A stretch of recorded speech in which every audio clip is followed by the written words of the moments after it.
Accueil, au menu, article plus grand que 7 conseils pour réduire sa consommation de sucre. Les Français consomment en moyenne 25 kg de sucre par an et par habitant, ce qui correspond à 70 g par jour.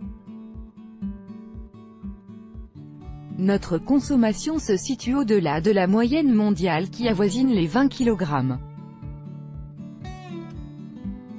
Face à ces chiffres, le constat est évident, nous consommons trop de sucre, et en particulier de sucre blanc raffiné, dénué d'intérêt nutritif. L'excès de sucre peut engendrer différentes pathologies, allant de la simple carie au diabète, au surpoids ou à des troubles cardiovasculaires. Dans cet article nous vous présentons 7 conseils pour réduire sa consommation de sucre. 1. Réduisez progressivement. Stopper directement sa consommation de sucre n'est certainement pas une bonne idée. Cette privation risque plutôt d'entraîner une frustration qui ne tardera pas à ressurgir. L'idéal est de réduire progressivement sa consommation de sucre et d'adopter de nouvelles habitudes alimentaires en allant à son rythme. 2. Diminuez le sucre dans les recettes. Lorsque vous réalisez des recettes de pâtisserie, n'hésitez pas à réduire les doses de sucre, celles-ci sont la plupart du temps beaucoup trop élevées. En outre, en privilégiant le fait maison, vous avez le loisir de sucrer à votre goût. 3.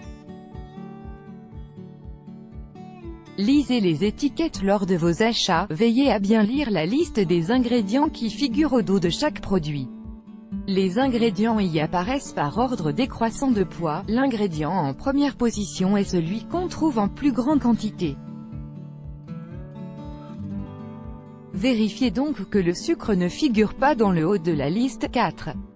Méfiez-vous des sucres cachés. Le sucre peut apparaître sous de très nombreuses formes, pas toujours évidentes à détecter. Il faut se méfier du suffixe « ose » qui est utilisé pour nommer les glucides. Ainsi, toutes ces dénominations qualifient des sucres, glucose, fructose, sirop de glucose, fructose, saccharose, dextrose, et même lactose. 5. Bannissez les édulcorants de synthèse.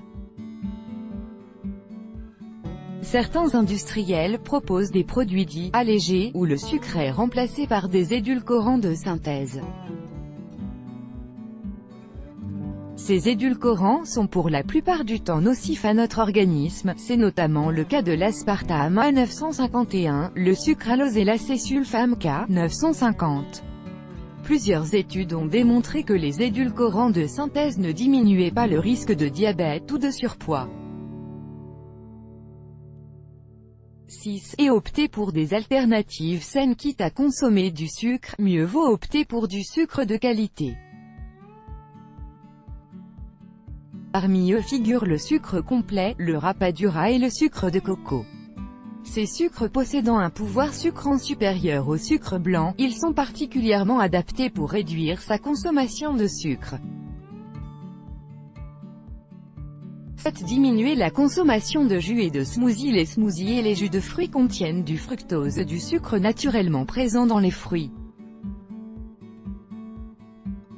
Il est donc préférable aux sucres industriels et raffinés, sans compter les édulcorants de synthèse. Toutefois, il faut garder à l'esprit que les smoothies et les jus de fruits sont concentrés en fructose. Une étude a démontré que boire un smoothie de 30 centilitres revenait à consommer l'équivalent en sucre d'un verre de soda, c'est-à-dire 7 morceaux de sucre. Afin de compenser les effets négatifs dus à un excès de fruits, il est recommandé d'intégrer des légumes verts dans vos smoothies et jus. La règle est simple, il suffit de respecter la proportion, 40% de fruits, 60% de légumes.